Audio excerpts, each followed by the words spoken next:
Assalamualaikum warahmatullahi wabarakatuh. Apa kabar anak-anak kelas 9 semuanya? Semoga kalian dalam lindungan Allah Subhanahu wa taala. Hari ini kita belajar tentang zakat ya, Nak.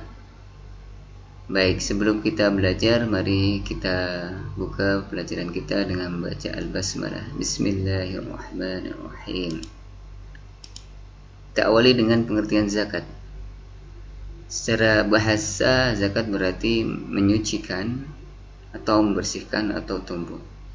Sedangkan secara istilah, zakat berarti kadar harta tertentu yang wajib diberikan kepada yang berhak menerimanya dengan persyaratan tertentu.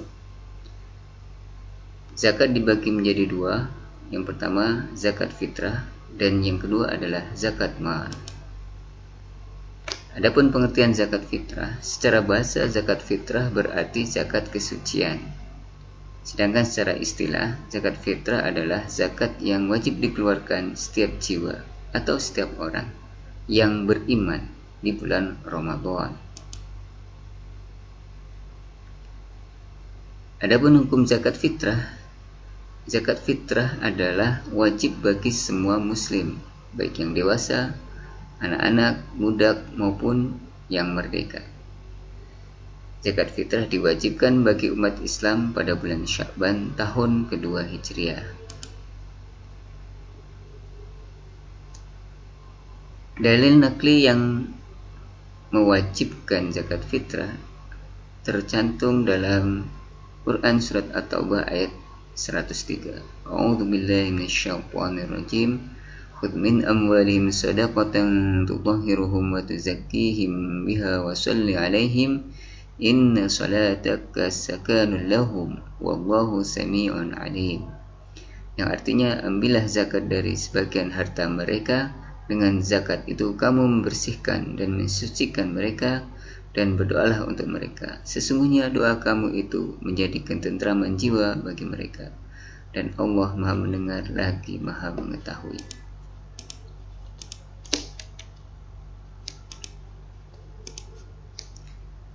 Adapun syarat wajib zakat fitrah adalah yang pertama beragama Islam, yang kedua berada atau mengalami kehidupan sebelum terbenam matahari di akhir bulan Ramadan, dan yang ketiga mempunyai kelebihan harta dari keperluan makan untuk dirinya dan orang yang menjadi tanggungannya yang dinafkahinya pada saat hari raya Idul Fitri. Sedangkan rukun zakat fitrah ada 4. Yang pertama, niat. Yang kedua, adanya muzaki atau orang yang berzakat. Kemudian adanya mustahik, yaitu orang yang menerima zakat. Dan adanya harta yang dipergunakan untuk berzakat. Jenis zakat fitrah. Zakat fitrah yang dikeluarkan adalah berupa makanan pokok pada masyarakat setempat yang bisa dikonsumsi dalam kehidupan sehari-hari. Ukuran zakat fitrah untuk setiap orangnya sebanyak 1 sok, yakni sekitar 3,1 liter atau sekitar 2,5 kg. Waktu pembayaran zakat. Ada 3 macam waktu pembayaran zakat. Yang pertama, waktu ta'jil. Ini berarti boleh membayar zakat sejak awal bulan Ramadan sampai hari terakhir bulan Ramadan sebelum maghrib. Kemudian yang kedua, waktu wajib, yaitu semenjak matahari terbenam, sholat maghrib sampai sebelum sholat subuh di akhir bulan Ramadan. Dan yang ketiga adalah waktu lebih utama atau afdal, yaitu sejak selesai sholat subuh sampai sebelum pelaksanaan sholat Idul Fitri. Nah, yang tadi adalah zakat fitrah. Sekarang kita lanjut ke zakat jenis kedua, yaitu zakat mal. Pengertian zakat mal adalah zakat atas harta yang dimiliki oleh seseorang. Zakat mal dikeluarkan untuk membersihkan harta yang dimiliki dengan cara memberikannya kepada orang-orang yang berhak menerimanya dengan kadar dan syarat-syarat yang telah ditentukan oleh agama. Apa syarat-syarat orang yang akan berzakat mal? Yang pertama, dia harus beragama Islam. Yang kedua, merdeka. artinya bukan hamba saya atau budak. Yang ketiga adalah harta milik sempurna. Hartanya merupakan miliknya yang sempurna, artinya tidak merupakan pinjaman pihak lain. Kemudian yang keempat, harta tersebut mencapai 1 nisab. Nisab adalah minimal jumlah harta sehingga wajib dikeluarkan zakatnya. Kemudian yang kelima, pada harta-harta yang tertentu diharuskan sudah dimiliki selama 1 tahun. Harta-harta yang wajib dizakati itu yang pertama adalah emas dan perak. Emas dan perak yang wajib dikeluarkan zakatnya adalah emas dan perak yang merupakan harta simpanan. Kalau itu harta yang menjadi perhiasan, maka dia tidak wajib dizakati dan harus sudah disimpan selama 1 tahun. Nisab emas adalah 93,6 gram. Ada juga yang berpendapat bahwa nisab emas adalah 85 gram. Adapun nisab perak adalah 624 gram. Sedangkan kadar zakat emas dan perak adalah 2,5%. Mari kita belajar cara menghitung zakat emas. Yang pertama,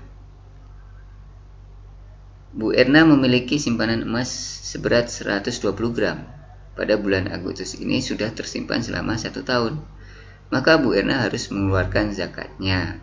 Berapa zakat emas Bu Erna? Maka jawabannya adalah 120 gram dikali 2,5%, artinya hasilnya adalah 3 gram. Kemudian zakat perak. Pak Suparman memiliki simpanan perak sebesar 750 gram. Pada bulan Agustus ini sudah tersimpan selama 1 tahun. Maka Pak Suparman harus mengeluarkan zakatnya. Berapa gram zakat perak Pak Suparman? Maka jawabannya adalah 750 gram kali 2,5%, hasilnya 18,75 gram. Kemudian harta yang wajib dizakati selanjutnya adalah harta perniagaan atau perdagangan. Harta yang diperdagangkan selama 1 tahun dan telah mencapai 1 nisab emas, milik sempurna dan tidak merupakan pinjaman dari pihak lain. Nisab emas itu untuk perdagangan dirupiahkan. Misalnya 1 gramnya sekarang adalah 800.000, maka nisab emas adalah 93,6 gram dikali 800.000. Hasilnya adalah 74.880.000. Jadi harta perniagaan atau harta perdagangan yang jumlahnya telah mencapai 74.880.000 harus dikeluarkan zakatnya. Mari kita belajar bagaimana menghitung zakat perniagaan. Putri Susilowati pada bulan Agustus tahun lalu berjualan bunga dengan modal 500 juta. Maka Putri Sulistiowati harus mengeluarkan zakatnya pada bulan Agustus tahun ini. Berapa rupiah zakat harta perdagangan Putri Sulistiowati? Jawabannya, untuk harta perdagangan maka berlaku rumus sebagai berikut. Nilai barang dagang ditambah uang dagangannya ada, ditambah piutang yang diharapkan, dikurangi hutang yang jatuh tempo pada tahun, dikeluarkan zakat. Misalnya, nilai barang dagangan Putri setelah 1 tahun adalah 300 juta.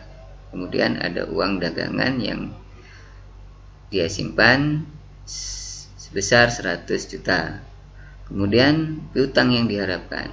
Piutang yang diharapkan ini maksudnya adalah pelanggan-pelanggannya itu dalam setahun ini berhutang kepada Putri dan jumlahnya adalah 100 juta. Kemudian hutang yang jatuh tempo yang harus dibayar Putri pada bulan Agustus ini adalah 200 juta. Jadi perhitungannya 300 juta ditambah 100 juta ditambah 100 juta dikurangi 200 juta, hasilnya adalah 300 juta. Jadi harta yang harus dizakati 300 juta dikali 2,5%, maka zakat perdagangan putri adalah 7.500.000 rupiah. Selanjutnya yang ketiga, harta yang wajib dizakati adalah hewan ternak. Binatang ternak yang wajib dikeluarkan zakatnya adalah kambing atau domba, sapi atau kerbau, dan unta. Berikut ini adalah cara menghitung zakat kambing. Kambing itu mulai dizakati ketika jumlahnya sudah mencapai 40 ekor. 40 ekor sampai 120 ekor zakatnya 1 ekor kambing umur 2 tahun. 121 sampai 200 ekor zakatnya adalah 2 ekor kambing umur 2 tahun. Kemudian 201 sampai 300 ekor zakatnya adalah 3 ekor kambing umur 2 tahun. Dan setiap bertambah 100 ekor kadar zakatnya ditambah 1 ekor. Kemudian zakat sapi. Zakat sapi atau kerbau itu dimulai dari jumlah 30 ekor. 30 sampai 39 ekor itu 1 ekor sapi atau kerbau umur 1 tahun. 40 sampai 59 ekor zakatnya adalah 1 ekor sapi atau kerbau umur 2 tahun. 60 sampai 69 2 ekor umur 1 tahun. 70 sampai 79 ekor zakatnya adalah 2 ekor umur 2 tahun. 80 sampai 89 ekor 3 ekor umur 1 tahun. Setiap bertambah 30 ekor kadar zakatnya bertambah 1 ekor. Adapun perhitungan zakat unta adalah dimulai dari 5 ekor. 5 sampai 9 ekor unta ternyata zakatnya adalah 1 ekor kambing betina umur 1 tahun lebih. Kemudian 10 sampai 14 ekor unta adalah 2 ekor kambing betina umur 1 tahun lebih. 15 sampai 19 ekor unta adalah 3 ekor kambing betina umur 1 tahun lebih.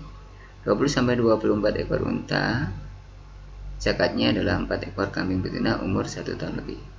25 sampai 35 ekor unta zakatnya 1 ekor unta betina umur 1 tahun lebih. Begitulah seterusnya. Setiap unta bertambah 40 ekor maka ditambah 1 ekor unta betina umur 2 tahun lebih. Yang selanjutnya, harta yang wajib dizakati adalah hasil pertanian. Hasil pertanian yang harus dizakati adalah pertanian yang menghasilkan makanan pokok seperti padi, jagung, gandum, sagu, dan lainnya. Adapun nisab zakat pertanian adalah 750 kg atau 5 wasak. Sedangkan kadar zakatnya 10% jika tidak ada biaya tambahan untuk pengairan dan 5% jika ada biaya tambahan untuk pengairan. Contoh perhitungan zakat pertanian. Kebun jagung Bubundari kemarin panen dan menghasilkan jagung seberat 1.500 kg. Berapa kilogram zakat hasil panen jagung Bubundari? Jawabannya adalah 1.500 kg dikali 10%. Hasilnya 150 kg. Oh ya anak-anak, bahwa zakat pertanian ini tidak mengharuskan sudah selama 1 tahun. Jadi zakatnya harus dikeluarkan setiap panen dengan syarat sudah melebihi 750 kg atau sama dengan jumlah itu. Kemudian kedua, Pak Sumadi memiliki 2 hektar sawah. Karena masih musim kemarau, sawah Pak Sumadi harus disiram dengan mesin penyedot air. Biaya untuk pengoperasian mesin penyedot air tersebut cukup besar. Setelah 3 bulan, Pak Sumadi berhasil memanen 3 ton padi. Berapa kilogram zakat padi Pak Sumadi? Jawabannya adalah 3 ton sama dengan 3000 kg dikali 5%. Kenapa 5%? Karena memerlukan biaya untuk pengairan. Jumlahnya, hasilnya adalah 150 kg. Harta yang wajib dizakati selanjutnya adalah harta temuan atau rikas. Harta rikas adalah harta yang terpendam yang ditemukan dan sudah tidak bertuan lagi. Kadar zakat barang temuan adalah 20%. Contoh perhitungan zakat barang temuan atau rikas. Ketika sedang menggali sumur, Pak Untung menemukan sebuah patung dari emas seberat 500 gram. Berapa gram zakat barang temuan Pak Untung? Jawabannya adalah 500 gram dikali 20% sama dengan 100 gram. Kemudian ada zakat profesi. Yang terakhir, zakat profesi. Jenis zakat lainnya adalah zakat pendapatan atau profesi. Wajib dikeluarkan zakatnya sebesar 2,5% apabila pendapatannya selama 1 tahun sudah setara dengan harga 96,3 gram emas. Namun para ulama masih berbeda pendapat tentang kewajiban mengeluarkan zakat profesi ini.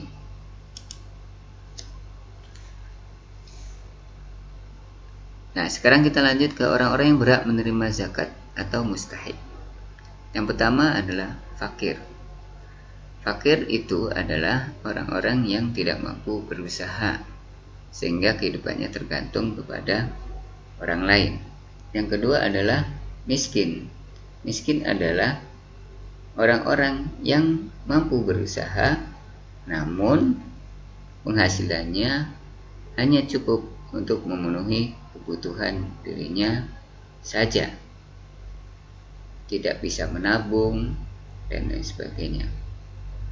Kemudian yang ketiga adalah amil. Amil itu adalah orang-orang yang mengurusi zakat. Namun dia termasuk juga pengurus zakat yang termasuk dalam fakir miskin. Apabila amilnya mampu, maka ia tidak berhak mendapatkan zakat. Yang keempat adalah mu'alaf, yaitu orang-orang yang masih lemah imannya karena baru memeluk agama Islam. Yang selanjutnya, yang kelima adalah riqab, yaitu adalah budak. Ketika zaman masih ada sistem perbudakan, maka riqab ini masih ada, artinya masih ada budak. Nah, tapi sekarang sudah tidak ada ya perbudakan. Kemudian yang keenam adalah ghorim. Ghorim adalah orang yang punya banyak hutang. Hutang itu bukan untuk maksiat tetapi untuk kebaikan. Contohnya orang hutang untuk berdagang kemudian bangkrut. Yang selanjutnya, yang ke-7 adalah sabilillah. Sabilillah ialah segala usaha yang bertujuan untuk menegakkan agama Allah, seperti pengembangan pendidikan, kesehatan, dakwah, panti asuhan, dan lainnya. Dan yang terakhir adalah Ibnu Sabil. Ibnu Sabil ialah orang yang kehabisan bekal dalam perjalanan, dan perjalanan yang dilakukan itu bukan untuk maksiat, seperti menuntut ilmu, berdakwah, silaturahim, dan lain sebagainya. Terima kasih sudah menonton video belajar ini. Selamat belajar, semoga ilmunya bermanfaat di dunia dan akhirat. Jangan lupa like, komen, dan subscribe. Kita akhiri dengan sama-sama membaca Alhamdulillah. Alhamdulillahirabbil alamin. Wassalamualaikum warahmatullahi wabarakatuh.